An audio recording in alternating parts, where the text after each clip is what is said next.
My name is Monica Timmons, and I work for a provider agency here in Winston-Salem, North Carolina. I'm coming as a qualified professional, and I would like to tell you about some of the consumers that I've worked with over the past couple of years.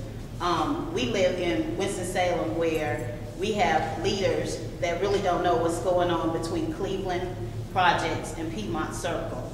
So that's one of my biggest concerns.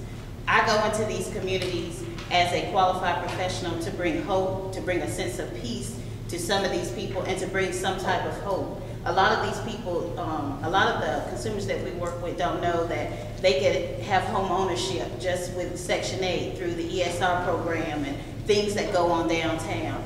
We've helped one consumer that has 7 kids. We've helped her go through the home ownership program, get a job as a CNA with 7 felonies. That means going out and linking her to programs so that she can get the right skills in order to get this job, when the state is saying, and the laws of the country is saying, with 7 felonies, you can't work in the mental health field. But yet she has rehabilitated herself.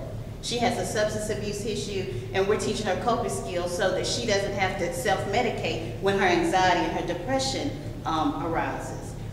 Even with these 7 kids, the country is saying, okay, we're gonna cut your food stamps. Now, how does a mother with 7 kids making $10 an hour feed kids on $300 a month? So when you talk about doing tax cuts, how do I continue to encourage my consumers to have a sense of peace, have a sense of hope? Go out, you can be educated, you can have that American dream, such as I have, and I don't even have it. I mean, I don't own my own home, but you want to encourage them to go out and get that, because we believe that if you teach them and equip them with the right things, they can have everything that we have if, they do the right thing. But how do we encourage them if we go back and say, there's no more money, there's nobody to help you through this crisis, there's nobody to say, I can help you with your kids, your kids are acting up in school, teaching you the right parenting skills or the right coping skills to develop so that you can parent your child the proper way, even though you came from a dysfunctional family and you never saw that yourself.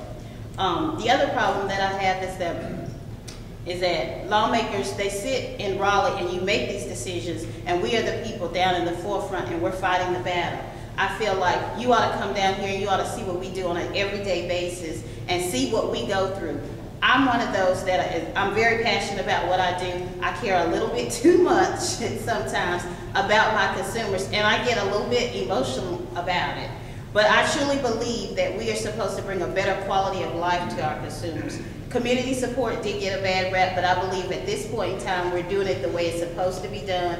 We're referring, we're linking, we're accessing services to them. We're giving them every possible avenue to better their quality of life. If you take that from them, then I can see some of my consumers going back to selling drugs, going back to prostitution. I can see them selling their kids to people just to have a little bit of money. Right now, people are straggling, to make ends meet. What are you going to do when the only hope that they have to keep it together is taken away? I ask that the lawmakers in Raleigh reconsider what you're doing and think about the lives you serve. It's just not the lives that you affect with our consumers, but it's also the qualified professionals and the therapists and every other staff member that works with the consumer is affected.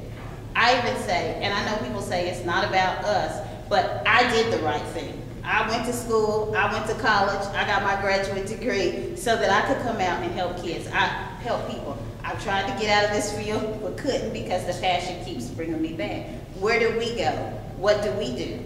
We will be in the same position as some of our consumers. We'll have depression, we'll have anxiety, we'll have all kinds of things if we can't make our ends meet. And then when we talk about education, I have a child that's 6 years old that's in kindergarten, which he went to an excellent school this year, but they're talking about cutting the teachers in half. So you're talking about putting another 5 or 10 kids in his class, which might make it 30 kids in a classroom. I'm upset about that. Because I tell my sister, they take a hefty piece of money out of my check every payday to pay taxes. As he says, where does that go? Who does it benefit? Even the lottery money.